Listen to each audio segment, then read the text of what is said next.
নমস্কার বন্ধুরা, কেমন আছে সবাই? আমার চ্যানেলে আরও একটা ব্লগে তোমাদের সবাইকে স্বাগত জানাই। প্রথমেই ধন্যবাদ জানাই অনুরাগ, স্বরূপ ঘোষ, দেবাংশু কয়াল, শীর্ষেন্দু, অরুণাভ চক্রবর্তী, সুখবিলাস বর্মন, তোমাদের সবাইকে। তোমরা আমার ভিডিও এত মন দিয়ে দেখছো আর এত ভালোবাসা দিচ্ছ তার জন্য। আর কালকের দিনটা ছিল 9 মার্চ। কালকে ছিল বেলুড়ের সাধারণ উৎসব। ঠাকুরের জন্মতিথির পর এই যে রোববারটা পরে ওই দিনই বেলুড়ে পালিত হয় সাধারণ উৎসব। আর সেই সাধারণ উৎসবে প্রত্যেকবার যাওয়ার জন্য আমি মুখিয়ে থাকি, কারণ না পুরো একটা গোটা দিন ঠাকুরের সাথে, শ্রী শ্রী মায়ের সাথে আর তার ভক্তবৃন্দদের সাথে অনাবিল আনন্দ করে কাটানো যায়। আর দেখো বন্ধুরা, তখন প্রায় 1টা বাজে। আর আমি যেহেতু বরানগরে থাকি, আমি কুটিঘাট থেকে লঞ্চ পার হয়েই বেলুড়ে চলে যেতে পারি। আর লঞ্চের ভিড়টা দেখো বন্ধুরা, কত ভক্ত যে সেদিনকে বেলুড়ে জমায়েত হয় তার কোনো ধারণাই নেই আমাদের।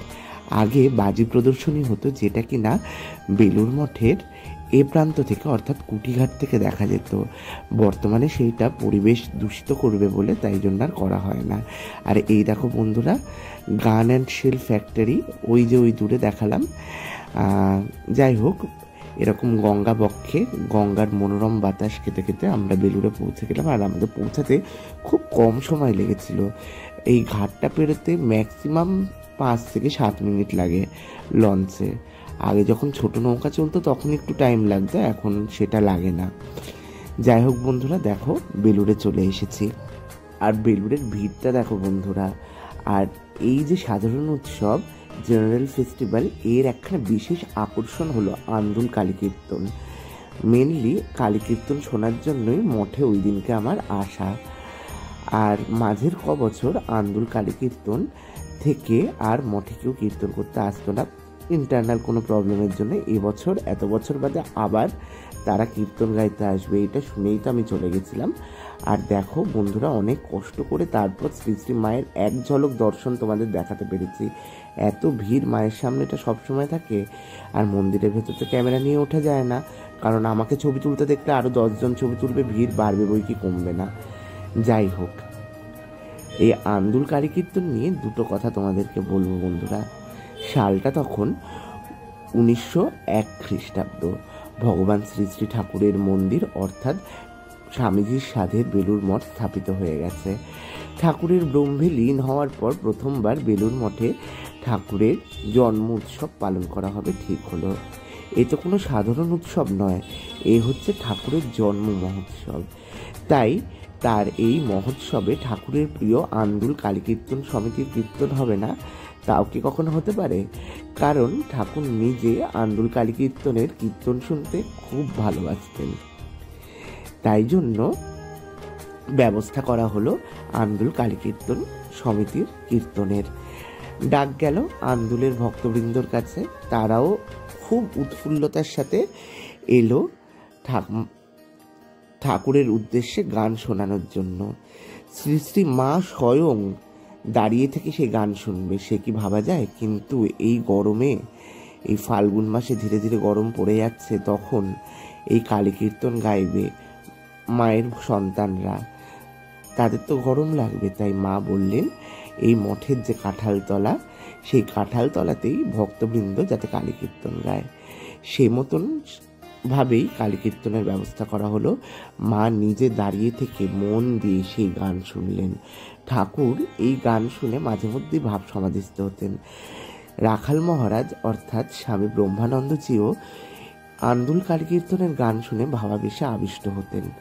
আর এবছর যখন এতদিন বাদে তারা আবার গান গাইতে এলো, তারা কিন্তু পুরনো নিয়ম মেনেই একবারে পুরনো মঠের দিকে মুখ করে গান গাইতে শুরু করলো।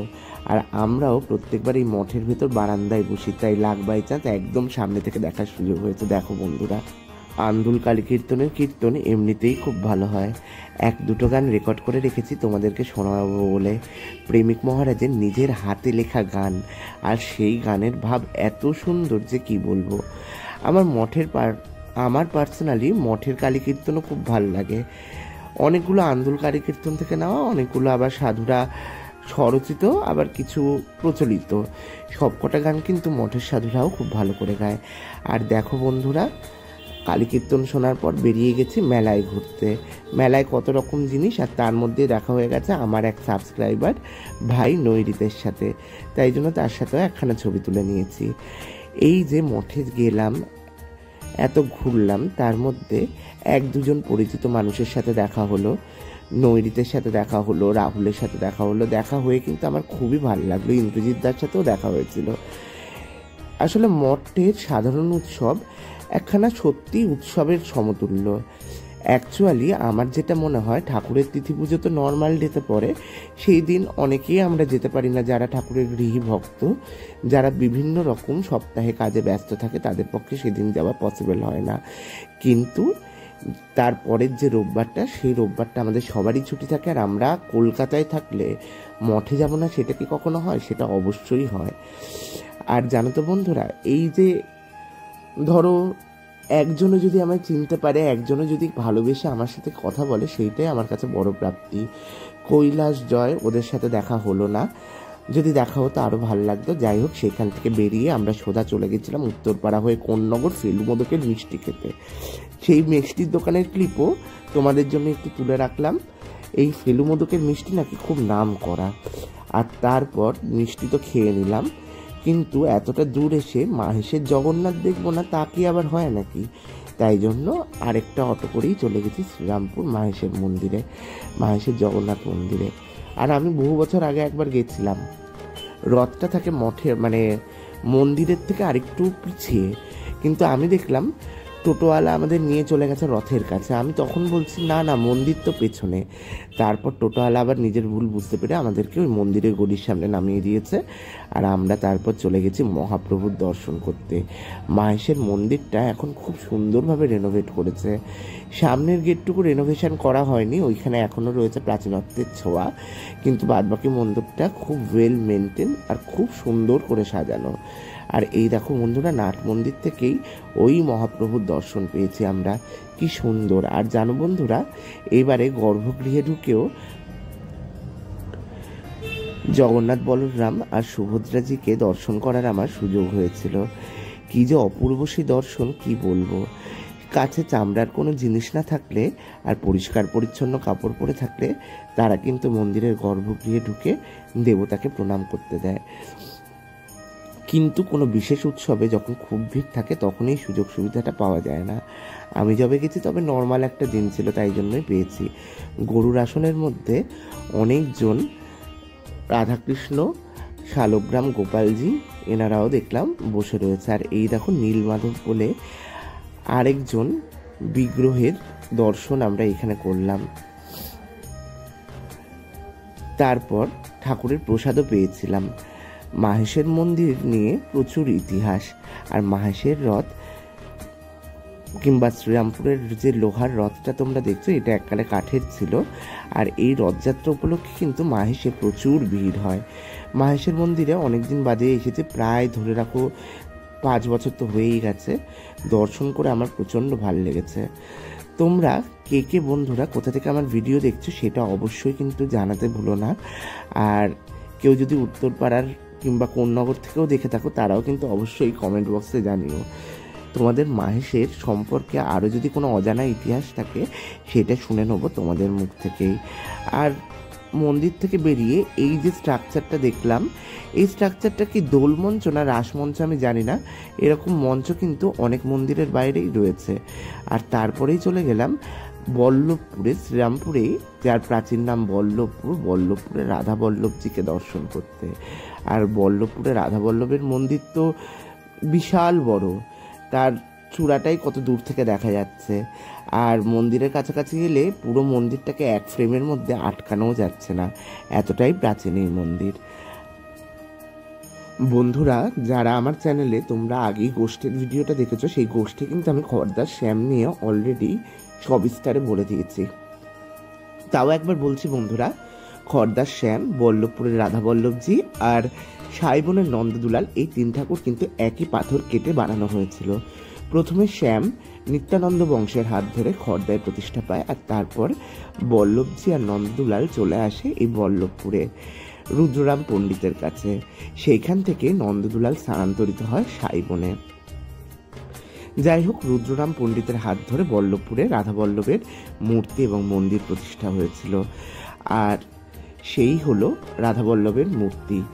রাধা বল্লভের মূর্তি আমরা গর্ভগৃহের ভেতর থেকেই দর্শন করতে পেরেছি। জানতো বন্ধুরা, এইসব মন্দিরে যেহেতু ভক্ত সমাগম অনেকটাই কম, তাই গিয়ে মনের শান্তি পাওয়া যায়।